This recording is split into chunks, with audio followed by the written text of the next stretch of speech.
Good afternoon, everybody. Welcome to The Safety, Brookline Interactive Cable TV show dedicated to domestic violence. But since COVID, we have expanded the topics that we cover, and we are so grateful to Big because they let us do it. Today is a rather unusual and really, I've been looking forward to this show for a long time. We have with us Kathleen Burns Kingsbury, KBK, and she is, among other things, a wealth management professor, expert, and she does many other things. Welcome, KBK, to the Safety Net. Thank you, Susan. It's exciting to be here. I can't wait to have the conversation with you. Thank you. I'm Susan Howards. I'm a local domestic violence attorney here in Brookline with a national practice. I fly coast to coast. And the content on this show is mine and KBK's. It is not Big's. But thank you to Dom for editing out what we shouldn't be talking about. But that's not going to happen today. KBK, tell us just a little bit about your life now, Sure. in the past, in the future, whatever you want to say. Sure. I will start with the professional. So Kathleen Burns Kingsbury, my company is KBK Wealth Connection. I've owned that company for almost 20 years now. And the focus of KBK Wealth Connection is empowering women and the people who serve women to be financially confident, to take care of their finances, and to take care of their life. Most recently, we just relaunched our website, kbkwealthconnection.com, and I'm really focusing in on unleashing your true value. So what that means is helping women be able to identify and communicate their value, be able to negotiate their fees if they're working as a professional entrepreneur, or their salaries, and to make sure that women are getting paid what they're worth. How did I get here? I'll tell you a little quickly about how I got here, because it was a very crooked line. I went to Providence College and got an undergrad actually in finance, a master's from Lesley University in counseling psychology, and worked in banking and finance for a number of years before I figured out, hey, I'm really much more interested in how people think and feel about money than balancing a bank or balancing numbers out. So I really delved into what's called wealth psychology, which is my area of expertise. And when I was working in the counseling profession before I decided to go into wealth psychology, I was working with women. So when I founded my company, KBK Wealth Connection, in 2007, what I said is, well, I want to take everything I love about empowering women as a counselor, and that's education and empowerment. I want to take everything I love about finance and about wealth psychology, and that is also education and empowerment, but I want to blend the two together. So I created a company and I started speaking nationally, writing books. I actually have 5 books. My last one was Breaking Money Silence. And I started teaching and speaking where anybody would listen about what I had to say.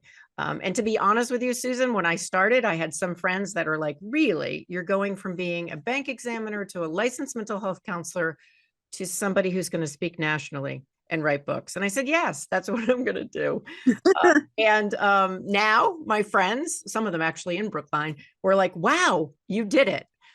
So there's a lot of other pieces to what I do, but the main thing is I'm very passionate about empowering women and helping women and the people who serve women do a better job of taking care of themselves. KBK, why do you think they need to do a better job? What's wrong with the job they're doing? Well, it's not necessarily that women aren't doing a good job. As you probably know, Susan, given the work that you do, we live in a society where there's a lot of gender bias and there's a lot of discrimination against women, especially women of color, but of all women. And financially, we historically have really been oppressed.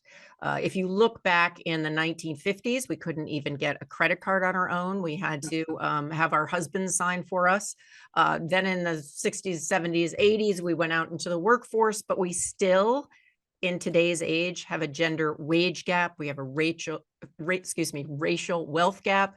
And it's kind of this confusing picture, is like women have come such a long way financially. We are actually the ones who are controlling and soon to be controlling most of the wealth in the United States.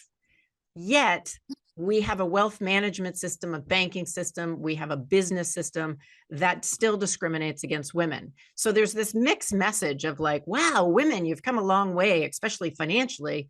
And then there's the other side of the message, which is, but you know what? Don't get too full of yourself. You know, we don't want to pay her too much. We don't want her to outshine her husband or her male boss. And so there's these mixed messages. And I just really get tired of women being put down. And so decided early on in my career that I was going to make an effort to make a difference. And I'm happy to report in my little section of the world, I have made a difference.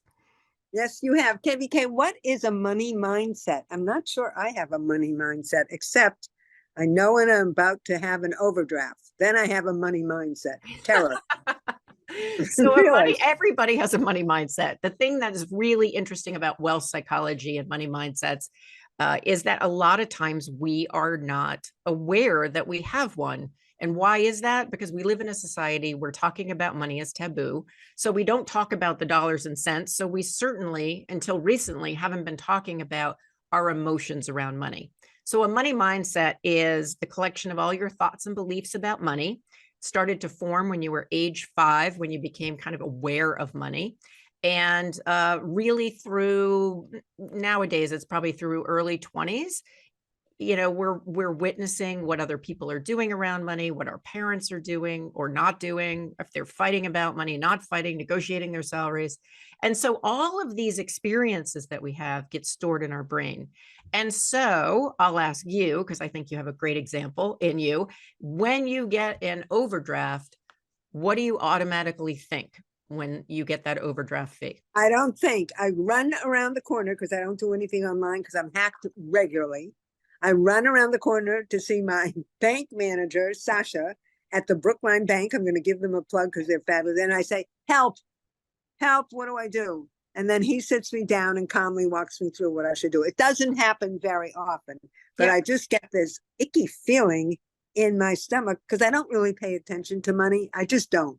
I never have. That's probably very common. I know. Susan. I Anyway, know. you do have what you just described was a money mindset. You're just not aware of it because you haven't done the work. And this is the type of work I do with women when I'm coaching them to become aware of it. So if you have an icky feeling, chances are there's a thought, even if it happens in a split second, that comes up for you. And then you take action with order to your bank. For me, a recovered perfectionist, when I get an overdraft, because we're all human around money, sometimes we mess up. It's okay. It's when we learn after we mess up, which is the important part. Is in my head, it'll be like, I'm trying to keep it polite. Hang on. So in my head, it will be very harsh, and it will say, you know, you idiot, you blew it. And so it's this mean, nasty, you know, and then I'd feel like not good, shameful, like I was like bad. And then I would then panic and have to fix it. Now, that money mindset leads me to not feel good about money. Now, since I've done a lot of work on my relationship with money as somebody who does money coaching, you have to do that. When I get an overdraft, I go, oh, you know, I still don't feel great. But instead of beating myself up, I say something like, you know what? Everybody is human around money. You just messed up. Now let's just calmly look and fix it. So instead of the shame and the discomfort and the, you know, all this head junk, I am able to just say, you know what, put it aside, correct it, learn from it. Next time, maybe you need to pay attention a little bit more. Does that So you make don't sense? self-sabotage. Yeah, you don't self-sabotage yourself. You don't let the bad feelings come in. You just deal with it. That's good to know. How do the dynamics around money play out when it comes to unhealthy partnerships or marriages? So I want to say a quick thing before we get there. I think one of the things that is important when people are thinking about money mindsets and thinking about any shame or discomfort they have around money, it's not that you shouldn't have those feelings. It's that if you're having those feelings, it's a sign that maybe you need to address those so you feel better about your relationship with money. Because if you feel better, then you don't avoid money, you don't overspend, you don't restrict money, all of those things. And I think the other piece of the puzzle that's important in terms of my history is when I started out in banking and finance, I also was struggling with an eating disorder. And so a lot of what I learned around being kinder to myself around my body and my food intake in my early 20s is actually very similar to the work that I do now around money mindsets with my clients. So if you think about it, and I've written several books, I never wrote this book, Susan, but I've always thought I should write a book about our bodies and our balance, our balancing our checkbooks, because there is a connection. Do it. Yes, please. Isn't five books enough? But I think there's a connection. So when women aren't feeling empowered about themselves, their body, their nutrition, exercise, or they're not feeling empowered about finance or something else in their life, or their relationships, like with you working a lot in domestic violence, often it's a sign that we need to take a step back and work at what's going in our head so we feel better about ourselves, so then we can take positive action. So I just wanted to put that out there because I think that's an important piece of the puzzle. It's really important because not only am I a lawyer, but I substitute teach adolescents who have anorexia. I did that mainly because I wanted to learn about trauma because it's so important in the law. Yeah. And I just didn't want to have a professor. I didn't want to read. I didn't want homework. I just wanted to experience it. I've been doing it for 4 years, and it's been an amazing opening experience for me. Although I will tell you, this year has been the hardest. It's really, really hard work because I don't know if you know, but anorexia was just declared a terminal disease, and I see that. But anyway, I think there is a relationship, and I hope you write that book because I have plenty of readers for you. We're talking to KBK Kingsbury, who is a money wealth coach, guru, expert, really, who really focuses on women managing their money, and I'm terrible. Okay, my next question. How can we up the pay grade for women? In my lifetime, we've come far, but not far enough. Women are always last, quite frankly. They're last to get awards. They're last to get promotions. There's always an issue if you're a woman. I don't know what it's like if you're not a woman. Are there issues? But it seems to me we're not moving fast enough. Well, I feel like we're not moving fast enough because I forget what the statistic is, but if we just went at the pace we're going, we would close like the gender wage gap in like 200 years or something. It's crazy. So basically, I think there's a couple of things, and this is where I do a lot of coaching now with women advisors. I do it with women coaches and consultants, anybody who's in a service profession who's a female. I feel like my experience really lends itself, in addition to, my training as a clinical therapist and also in wealth psychology. And so what we focus in on is so there's systematic issues, right? So there's a way in which there's gender bias. There are even firms that they're kind of sneaky these days, but basically will pay women less knowing they can get away with it. And, the systematic issues are really important and need to be addressed. Where my work is with the individuals or groups of women around, okay, if you are not negotiating, why are you not negotiating? If you're not asking for more, if you're not self-promoting, which, by the way, I don't think is a bad thing. What is getting in the way? What is the block? And often it's their money mindset or a segment of their money mindset, which is called their negotiation mindset. So these are automatic thoughts and beliefs we have about whether we should negotiate or not. And I help these women figure out what their thoughts and beliefs are, build up the strengths, and then overcome the challenges. So let me give you a perfect example. I did a masterclass on negotiation with a group of 6 women. Many of the women in there would report that if they negotiated with their clients or if they negotiated with their boss, they feared that they would be unlikable. They fear that they'd lose respect, as opposed to thinking of it in terms of this is what a professional woman needs to do in order to advocate for herself and her family. And so part of what some of the women, one in particular, was able to do, she found it really hard to advocate for herself. So she was able to find a motivator, and her motivator was, I'm going to be a role model to the women behind me. So even though this is uncomfortable for me to do, I'm going to do it because I want the women coming up behind me to be able to do it. And I believe if each of us advocates for ourselves, then we're able to stop this myth that women aren't good at negotiation, because that's not true. We just haven't done it as much and we haven't practiced it. And in our society, there's kind of mixed messages as to whether you should or shouldn't. And the bottom line is you need to negotiate, just like men need to negotiate. And it's a myth that we're not good at it. We actually can be really good at it. It just is learning the skills and changing your mindset and having a little support to kind of nudge you towards taking care of yourself. And knowing not to become frightened and quit when you're in the midst of a negotiation. I've seen that with a number of my domestic violence clients who are learning, some of them, to Yeah. speak up for themselves, to stand up for themselves, mainly because they have kids and they want to protect their kids. That's their motivator, which is fine. I don't care what the motivator is, but I see them, they go just so far and it's like there's a cement block and they Well, can't. and what I'm wondering with that, Susan, it is for some of these women, well, all of them, they've been through a trauma. So it may be that there's part of the negotiation process because there is a power dynamic that's going on. And Mhm. when that dynamic is happening, it may be triggering for a woman.